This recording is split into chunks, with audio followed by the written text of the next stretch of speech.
Ponce Villasís trata el tema de la denominada ponderación, resaltando los peligros de que la aplicación del derecho dependa de valores que solo sirven en una situación particular, en un momento determinado. Sobre la interpretación constitucional, refiere el autor que el fin último de la interpretación debe ser disminuir la discrecionalidad y, por tanto, la interpretación de la Constitución debe realizarse en aquellos casos en que no exista claridad de la norma o normas que deben ser aplicadas. A lo largo de la obra señala las diversas disposiciones constantes en la Constitución y destaca principalmente las incongruencias en que ha caído la Corte Constitucional cuando ha optado por aplicar un criterio u otro de interpretación. Es así que en el caso de las tarifas aeroportuarias se aplicó la ponderación y en un caso respecto al espectro radioeléctrico se aplicó el tenor literal del texto para interpretar la Constitución. También destaca el autor que la Corte Constitucional en algunos casos señala la obligatoriedad de respetar los fallos del Tribunal Constitucional y que en otros le quita total valor a los mismos. El primer capítulo de la obra termina con un análisis de la ponderación en el neoconstitucionalismo. En esta parte el autor pone de manifiesto que Alexis ejemplifica toda su teoría dentro de un sistema constitucional que tiene márgenes bien definidos y que son aceptados por él mismo, por lo que es un verdadero atentado para la academia y la ciencia del derecho usar su figura y teoría fuera de las mismas limitaciones impuestas por este gran filósofo del derecho. Se señala además en la obra que a través de la ponderación se busca atribuir un escudo para que el juez, en forma discrecional, bajo un discurso moral interno, base sus decisiones fuera de los márgenes de la normativa constitucional. Insiste el doctor Ponce que esto no es ni puede ser una correcta aplicación de la teoría de Alexis. Refiere que Comanducci sobre este particular manifestó: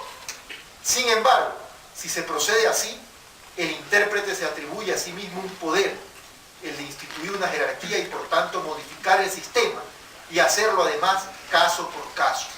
lo que resulta incompatible con la defensa de dos valores incorporados al ideal del Estado de Derecho, que son el de la certeza del derecho y la división de poderes. Resalta el autor como ya desde hace muchos años la entonces Corte Suprema de Justicia realizó lo que hoy se conoce como ponderación de derechos y cita un caso concreto del año 1993. Lo mismo refiere el doctor Ponce de la actividad del ex Tribunal Constitucional con la referencia de un caso específico.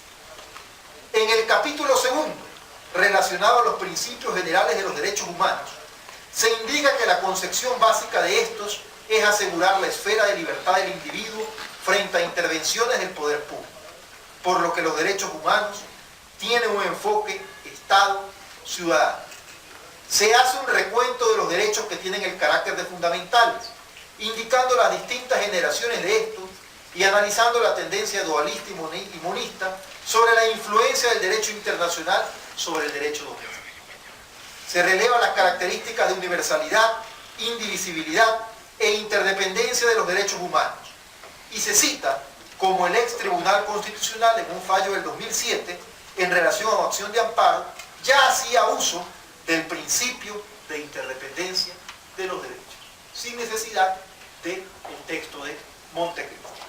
Posteriormente se aborda el tema del principio de progresividad de los derechos humanos a la luz del artículo 26 de la Convención Americana de Derechos Humanos y la aplicación que de este realizó la Corte Interamericana de Derechos Humanos en el caso 5 pensionistas contra el Perú. Expresa el autor que en su opinión el principio de progresividad está dentro del margen de derechos humanos en conexión con el principio de indivisibilidad, interdependencia y universalidad de los derechos. Sobre los derechos colectivos, el doctor Ponce expresa que son una derivación de los derechos del hombre como un individuo que resuelva hacer efectivo el derecho de la persona como un hecho que afecta una pluralidad de individuos. Cita como ejemplos de resoluciones del Tribunal Constitucional que con la anterior Constitución existía ya la posibilidad de proteger los derechos y concretamente el desarrollo progresivo de ellos. Se plantea el autor la interrogante, que si con el texto constitucional actual existe un real beneficio en cuanto a la progresividad de los derechos, medible a través de la eficacia y exigibilidad de estos. Concluye que esta interrogante lleva necesariamente a la revisión de la existencia de las garantías en el sistema jurídico, tanto de las denominadas primarias como de las conocidas como secundarias. Y es en este orden de ideas que en el capítulo 3 de la obra analiza las novedades del texto de Montecristi. En esta parte del libro, el autor expresa que es un craso error aumentar las funciones del Estado de 3 a 5 y realiza una crítica a algunas disposiciones del texto constitucional. Así, por ejemplo, señala que el artículo 1 de la Constitución, al agregar el concepto de Estado de Derechos, acaba con un sistema jurídico que se basa en someter los poderes públicos al derecho, conforme a la obligación constante en la Carta Democrática Americana. Considera el autor que los artículos 45 y 66 son contrarios al derecho a la vida, que existe un atentado al derecho de la propiedad, por cuanto el artículo 313 del texto de Montecristi permite declarar como sector estratégico a esta, afectando directamente la propiedad privada. Destaca su preocupación por el mandato del artículo 70 de una educación basada únicamente en términos de derechos que afecta una formación educativa en términos de valores cristianos. Considera que el artículo 355 atenta contra la autonomía universitaria. Indica que la disposición del artículo 428 de la Constitución contradice al artículo 426 de la misma y es un retroceso en el control difuso de constitucionalidad. Para finalizar, el autor refiere a las disposiciones de carácter constitucional sobre garantías primarias, que a pesar de parecer en rasgos literarios avances en la materia de protección de derechos, en la práctica no han resuelto ningún problema de sanidad, seguridad social, etcétera, para los ciudadanos.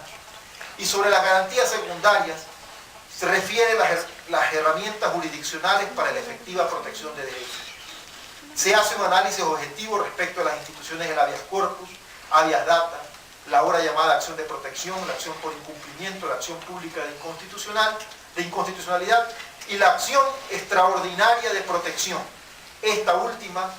acertadamente advierte el autor, atenta contra la institución de la cosa juzgada. En conclusión, esta obra constituye un significativo aporte, no solo para la academia o para el foro profesional, sino principalmente se erige como una obra de gran valor en defensa de la democracia. El neoconstitucionalismo en el Ecuador es una luz y una alerta para la ciudadanía, la misma que ante la vorágine de mensajes oficiales y opiniones desacertadas puede extraviar el camino que la lleve al progreso y la libertad, a transitar por ese sendero que no es regentado ni por izquierdas ni derechas, sino por actitudes sensatas y sesudas de gobernantes y gobernados. Los invito entonces a todos a leer con detenimiento la obra Neoconstitucionalismo en el Ecuador, que sin duda se convertirá en material indispensable de reflexión nacional. Señoras y señores.